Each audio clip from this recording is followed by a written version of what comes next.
मग हेल्थ आणि सायकलिंग याचं नातं दाखवता आलं पाहिजे. म्हणजे तुम्ही सायकलिंग करा, तुमची हेल्थ कशी होईल. मग त्याच्यावर कल्चर केलं. मग ते करताना माझा मुलगा विराज वर कल्पकता आहे त्याच्याकडं. तर त्यांनी त्याची ड्रॉइंग केली. एक असा मस्त पाठीचा मणका दाखवला, स्पाईन. आणि त्या मणक्यावर सायकल स्वार दाखवली, की सायकलिंग करा, तुमचा पाठीचा मणका हा शरीरातला सगळ्यात तंदुरुस्त ठेवायचा असलेला हा होईल पार्ट. पाठीचा मणका डॅमेज झाला की तुमच्या सगळ्या हालचाली थांबतात. मग त्याला तंदुरुस्त ठेवण्यासाठी तुम्ही सायकलिंग करा.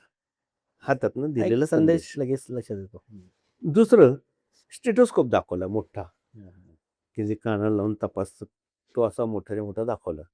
आणि त्याच्यावर एक फॅमिली दाखवली सायकलिंग करताना, आई वडील मुलगा आणि मुलगी. म्हणजे तुम्ही अख्खं कुटुंबाने सायकलिंग करा, तुमची हेल्थ चांगली होईल, आरोग्य तुमचं चांगलं राहतंय. असं. नंतर एका ठिकाणी काय दाखवलं त्यांनी, असं अधिकचं चिन्ह दाखवलं आणि त्याच्यावर सायकल स्वार दाखवला. आणि त्याला आपले जे याच्यावर जे हे करतात, हार्टबीट घेतात, त्या अशा त्या लाईन्स दाखवल्या. तुम्ही सायकलिंग करा, हार्टबीट उत्तम राहतील. हे जे काही कल्पकता आहे, एका शिल्पामधनं एक दिला जाणारा संदेश.